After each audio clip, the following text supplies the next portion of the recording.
Hello, everyone. This is Ed Brenegar, and this is the Eddy Network. And this is a background session that I'm going to start doing on occasion when I feel that's it'd be valuable to you, the watchers and listeners of and readers of my Substack. This image you see here, the culture of it, simulation, the culture of the real, is a way that I have come to understand what's going on in our world at a level that it touches us personally. And let me describe to you this because I want this to be helpful to you so that you can see how this may be affecting you in your own life and your own work. So the cultural simulation, I see simulation as a artificially created world that lacks a sense of reality. It doesn't really touch the things that are real in the terms of seeing where our actions actually result in something. You know, I like to use the term impact. We don't really see anything that comes from our participation in this, except maybe anxiety, maybe a deeper sense of desire for something. And I think it's this sort of this emotional, very visual type of world that we get caught up in that causes us to have deep desires for things that we see in other people. This is what Rene Girard talks about as the mimetic conflict. This is the conflict that's within us where we desire what we see other people having, and yet in having that desire, we have no means of actually creating the reality of that desire. We have no way of making that desire be fulfilled because the desire is really coming from a source that is really not interested in us being connected to reality, but rather connected to this simulation. You know, the movie The Matrix is a really good example of what we're talking about there. If you've not seen that recently, or if you've never seen it, I would recommend you see it because what you see there was that there are two different worlds. In that story, in that depiction of this culture of simulation, everything is beautiful and everything's perfect and everything's happy.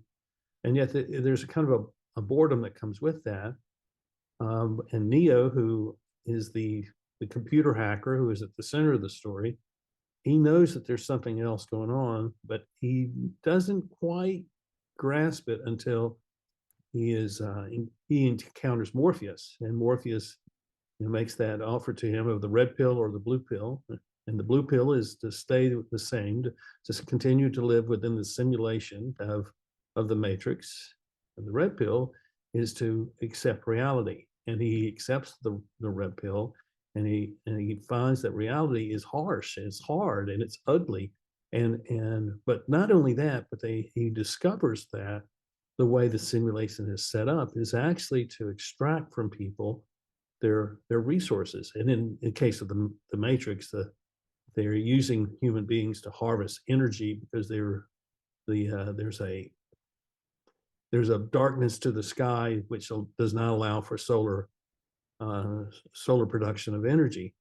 And so they're using people as a source of energy. And in many respects, this is similar to what we see as the media and politicians and entertainment people use the simulation culture as a way to establish their prominence, establish their control, establish that they are the arbingers of the way we want to live our lives, and yet they're not at all. And so they're seducing us by presenting to us these desires, which they're essentially saying that through our participation in the simulation, we will find these desires fulfilled, but they don't become fulfilled because they're not real. You know, they're false feelings, and that leads to what I call a false consciousness. This consciousness is a perception of who we are, and we see ourselves as this thing that is the product of the simulation. So our identity is a simulation. And so we have this false consciousness. And because we are by nature religious people, meaning by that we are people who want to believe in something. We want to see the rituals. We want to see the reason why we believe as to having that matters to the way we live. And so this kind of false consciousness becomes a religious like false consciousness because this is the way we end up living. And you can, I mean, you can see it, you can hear it, you can find it in people who are talking about things that that just do not make sense. And so this is how the those who are the controllers of the simulation practice social control over us. And I think you could see this during the COVID pandemic. The social orders of lockdowns and masking and social distancing and sheltering in place, and all those were mechanisms of social control, and they seduced us into believing that they had our best interest in mind, when I think what many of us now realize is that this is just a very, very, very slick way of taking over greater power over the culture and over the society, and making these companies that produce these vaccines in particular extraordinarily wealthy. So that's the culture of simulation. Let's go over to the culture of the real. Culture of the real is that we are testing our identity. We test ourselves. We learn things. I remember when I was in ninth grade, in the summer of my ninth grade year, my mother put me into a typing class at a woman that lived about a mile away from us. And I'd ride my bike over there 3 days a week, and I learned how to type, and I'm still using, those skills that I learned then. And because I learned how to type, I had a level of confidence of being able to produce term papers in high school, and then thesis papers in college, and then on into grad school. That little skill made it very easy to write using at first a typewriter, now a computer. So these things that we test our identity on, we test it by maybe learning how to learning another language, or maybe learning how to speak. Maybe it's learning how to write. Maybe we write something. Maybe we start a Substack and we're writing something, and it's a test to see what am I actually capable of? What will happen if I do this? See, that's a very different thing than watching other people and desiring what they have. It's a very different thing. So as we test ourselves, what ends up happening is that we gain a level of self-awareness. I see what I can do. One of the examples that I've used quite often is you go to a business after hours event, you walk into the room, there's probably 50 people in the room, and maybe you don't know anyone there. Well, with self-awareness, with learning how to talk to people, learning how to initiate a conversation with people, learning how to pitch your business to people, you have a level of self-awareness that allows you to walk into that room and feel not anxiety, but feel anticipation for, okay, who am I going to talk to? What are we going to talk about? And how can I create a relationship, start a relationship that can go on from here, that maybe we'll get together later this week and we can talk about maybe how we can work together. That's the sort of testing of our abilities, testing of who we are. And that is the sort of thing that communicates internally, not that our desires are fulfilled, but rather that I have the ability to do something. I have the ability to change. I have the ability to grow. I have the ability to make something happen, to achieve something. And with that kind of self-awareness, we have freedom. And we have freedom to start and do things that maybe we would never have done before.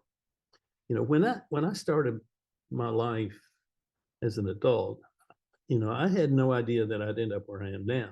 But one of the things that I had learned in high school was how to start things and how to run things. I ran a service club in high school, and then I ran a youth ministry organization in college, and for 1 year. And I learned how to do things because I was testing it. I was not passive. I was not looking to receive something. receive signals, kind of get uh, tied into some idea of what I might be. I was testing to see what I actually could be.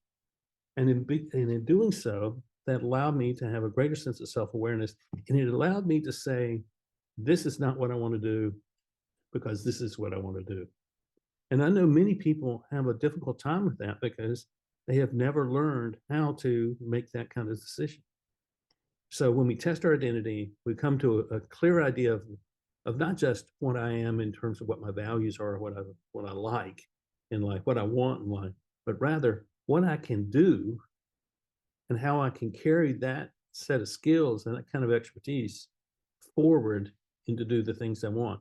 And that's kind of self-awareness is what we need when, say, we're in a transition point and we're looking for a new job, and I can look for something that may be outside of my skill set or outside of what I've done before, but I know I can do it because I've tested myself and I've learned what I'm capable of doing.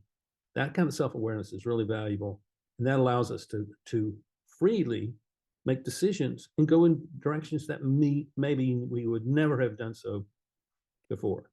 So that's what the culture of the real is like. And it allows us to feel accomplished. It allows us to feel like we're doing something. It allows us to see the effect of our lives rather than constantly being trapped into kind of a feeling of not having certainty about who I am because I have these desires for being like someone, but I never will be that like them because they're just not like me.